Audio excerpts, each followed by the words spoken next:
I've interviewed various, you know, particularly Sereno rappers, and they all kind of told me, you know, a similar story where when they were first kind of getting into the gang, they were all aspiring to end up in Pelican Bay and be shot callers or be like one of the heads, you know, doing life in prison, but controlling the gang from inside the walls.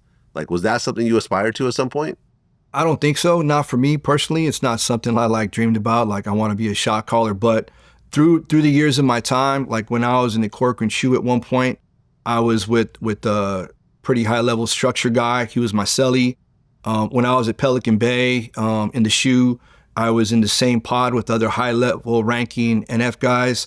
And then when I was on the Pelican Bay main line, I was also celled up with one of the shot callers on that yard that I was on as well. So throughout my history, I was always around really good people. I like to think I was schooled down and very educated on you know the way we did things. So when I got to basically New Folsom, I think I was kind of prepped for the role because I'd been around a lot of good people and had a lot of experience.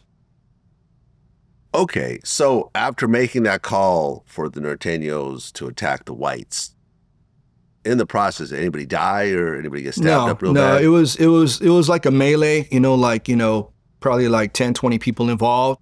But, it's race on race. So at that point, they lock everybody down. Anytime there's different factions going at each other or different gangs going at each other or different races, they'll lock down the whole facility and investigate to see what's going on. Okay, but because you made that call, someone ended up snitching on you. Correct. So about a week later, my door popped. Mind you, we're all on lockdown. My door popped, and they're like, Sanchez, roll it up. You're going to the hole. And, for me, I'm like, fuck, obviously somebody said something about me, right? Because I already said a lot of people were getting rolled up off the yard. So I said, you know what, when they rolled me up, I was surprised. They take you off the yard, they cuff you up, take you off the yard, and basically put you like in a holding cell. And at that point, they make you sit there for a little bit so you can think, right? And at that point, I'd already been about 5 years into my sentence. Back in those days, we had halftime. So if I would have had like a clean ride through prison, I should have got out in like 5.5, 6 years, right?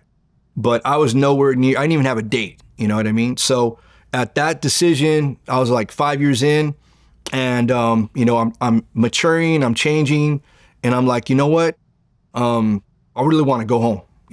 I got a family, I got a little brother, my mom's stressed out. Like, I really want to try to get out and change my life. So at that point, I let the COs know, like, hey, I don't want to be active no more. And at that point, I took another route to go on the non-active side, or, change my ways.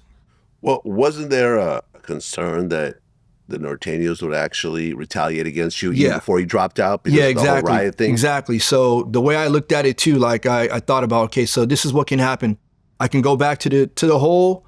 They can give me an indeterminate SHU because obviously I've been into a lot of stuff already, or somebody might have called me a shot caller, and automatically if somebody puts a jacket on you like that, they're going to maybe give you an indeterminate SHU. And then also too, if the guys in the hole didn't like my call on the main line, they might hit me, or they might tell me to do some cleanup. Either way. What does cleanup mean? Basically go do something and clean up what you just did, like go hit somebody. So basically, if I went to the hole, it was like, to me, a lose situation where my homies may not have liked the call I made. I might get an indeterminate SHU, or they would tell me to go do some cleanup. If I go do some cleanup, I'm going to get into even more trouble. So at that point, I said, you know what? I'm trying to get out. And that's why I went a different route. Okay, so at that point, you dropped out. Yeah. Now, how is this viewed by the Norteños? Like shit, like you're a piece of shit. Right. And at that point, is there a hit out on you for dropping out or no? You know what, Vlad? I had a great name up until that point. Like, right. I fell in line and did everything I was supposed to do up to that point. I did run into a homie from San Francisco years down the road when I was out. And he's like, I heard about what happened to you at New Folsom. And that's all he said to me. Like, obviously people knew, right? But did anybody put a hit on me? You know, did I, you know, did I go snitch on any other people? Did I go do anything? No, I checked out on me, and I disassociated from what I did, and that was it.